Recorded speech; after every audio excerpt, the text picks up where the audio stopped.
हम सभी के मन में कभी ना कभी ये बात तो आती ही है कि भगवान जो कुछ भी हमारे या दूसरों के साथ करता है वो हर बार सही नहीं होता। भगवान हर बार जो फैसला हमारी जिंदगी के लिए लेता है वो हमारी सोच के अनुसार सही नहीं होता। ऐसे में हम ये सोचते हैं कि अगर ये भगवान होता या भगवान की जगह होता, ऐसा नहीं होता या फिर कुछ अलग करता या सबकी जिंदगी में सिर्फ खुशियां और पैसे दे देता। इस दुनिया में अलग अलग धर्मों के लोग हैं और अपने धर्म के अनुसार हर किसी के अपने अपने भगवान और उनकी अपनी अपनी शक्तियां हैं। हर धर्म के लोग एक ऐसी शक्ति पर विश्वास रखते हैं जिसके बारे में उन्हें लगता है कि वही उनकी जिंदगी को चलाता है और वही उनके सुख दुख का हिसाब भी रखता है। लेकिन जब हमारी जिंदगी में बहुत तकलीफें या मुसीबतें आती हैं तो हम उस ऊपर वाले की करनी पर शक करने लगते हैं और ये सोचते हैं कि अगर हम उसकी जगह होते तो सब कुछ ठीक कर देते, दुनिया में खुशियां ले आते, लोगों की जिंदगी बदल देते या और कुछ बहुत कुछ कर देते। वो जो करता है उसके पीछे कुछ ना कुछ कारण होते हैं, खासतौर पर उन लोगों के लिए जिन्हें भगवान पर विश्वास होता है और जो ये मानते हैं कि ऊपर वाला हमारे साथ जो करता है वो हमारे कर्मों का ही फल होता है। तो इस वीडियो को एक पॉजिटिव सोच के साथ देखें और आगे बढ़ें। अगर निगेटिव सोच के साथ आप इसे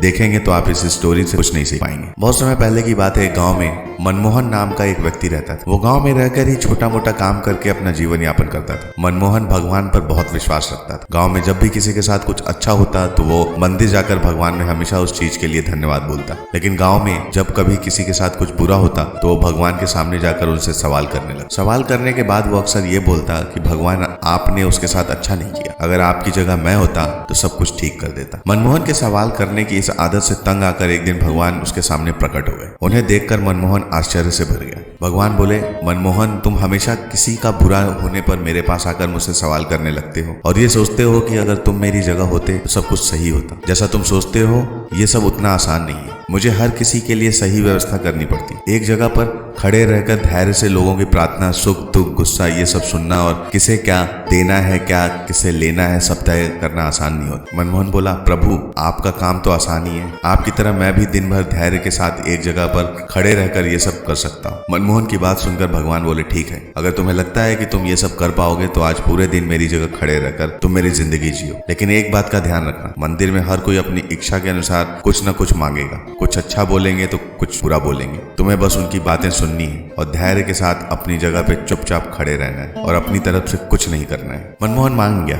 एक दिन के लिए वो भगवान की जगह पर खड़ा हो गया। थोड़ी देर बाद गांव के एक धनी व्यक्ति मंदिर में आए और भगवान से बोला, प्रभु मैं अपने कारोबार दूसरे गांव में भी करने जा रहा हूँ, आप मुझ पर अपना आशीर्वाद बनाए रखना। प्रार्थना पूरी करने के बाद जब वो धनी व्यक्ति भगवान के पैर छूने के लिए नीचे झुका तो उसकी जेब में पैसे की एक गड्डी गिर गई। उसने उस पर ध्यान नहीं दिया और चला गया। भगवान की जगह पर खड़ा मनमोहन ये सब देख रहा था और उसने सोचा कि उसे पैसे गिरने की बात बता देनी चाहिए, लेकिन शर्त के अनुसार उसने ऐसा करना उचित नहीं समझा। उसके जाने के तुरंत बाद मंदिर में एक गरीब व्यक्ति आया और उसने भगवान से कहा, प्रभु गरीबी के कारण मेरे परिवार को 2 वक्त की रोटी मिलना भी मुश्किल है और ऐसे में मेरी माँ भी बीमार हो गई है, उसके इलाज के लिए भी मेरे पास पैसे नहीं है, प्रभु मेरी मदद करिए। ऐसा कहकर जब वो गरीब व्यक्ति भगवान के चरण छूने लगा तो उसकी नजर उन गिरे हुए पैसों पर पड़ी और भगवान का आशीर्वाद समझकर उसने वो रख लिए। मनमोहन इस बार भी कुछ नहीं बोला और उसने गरीब व्यक्ति को वो पैसे ले जाने दिए। थोड़ी देर बाद मंदिर में एक व्यापारी आया जो कि समुद्र के रास्ते अपना व्यापार करता था। भगवान के पास आकर वो बोला, प्रभु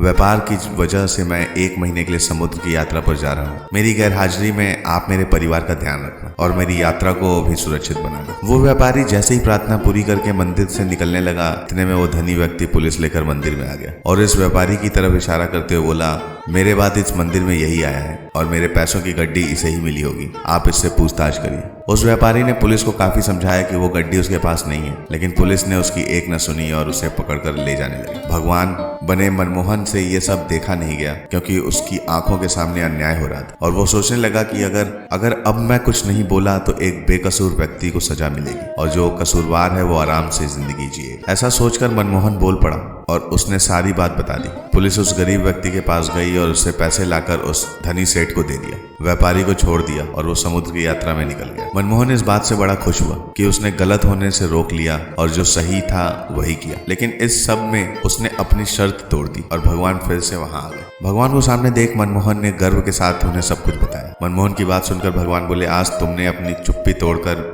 मेरी सारी योजना को बर्बाद कर दिया। तुम्हें नहीं पता कि उस धनी व्यक्ति ने गलत कामों से बहुत धन कमाया है यदि उसमें से थोड़ा धन उस गरीब की मदद में लग जाता तो उस धनी व्यक्ति के पाप कम हो जाते। और वहीं तुमने उस व्यापारी को समुद्र की यात्रा में भेज दिया, जबकि कल समुद्र में तूफान आने वाला है। उससे उस व्यापारी का जहाज डूब जाएगा और वो जीवित नहीं लौट पाएगा। अगर पुलिस उसे ले जाती तो वो समुद्र की यात्रा में नहीं जा पाता और उसकी जान बच जाती। वहीं दूसरी तरफ जो गरीब व्यक्ति उन पैसों से अपनी माँ का इलाज करा लेता, लेकिन अब वो जेल में बंद है, जिसकी वजह से उसकी माँ का इलाज नहीं हो पाएगा और वो दुनिया से चल बसेगी। उसका परिवार अब भी बदतर जिंदगी जीने पर मजबूर हो जाएगा। तुमने सब कुछ ठीक करने के चक्कर में सब कुछ बिगाड़ दिया। ये सब सुनकर मनमोहन को एहसास हो गया कि जो भी ऊपर वाला करता है उसमें किसी न किसी का भला ही होता है और दूसरों के लिए एक सीख होती है। भगवान हर किसी के जीवन के बारे में सोचकर ही अपनी योजना बनाते हैं और उनके जीवन को चलाते हैं। भगवान की जगह लेना किसी इंसान के लिए आसान नहीं है। मनमोहन मन ही मन बहुत दुखी हुआ और भगवान से माफी मांगकर वहां से चला गया। ये कहानी हमें सिखाती है कि हमें कभी ऊपर वाले के किए पर शक नहीं करना चाहिए। जो भी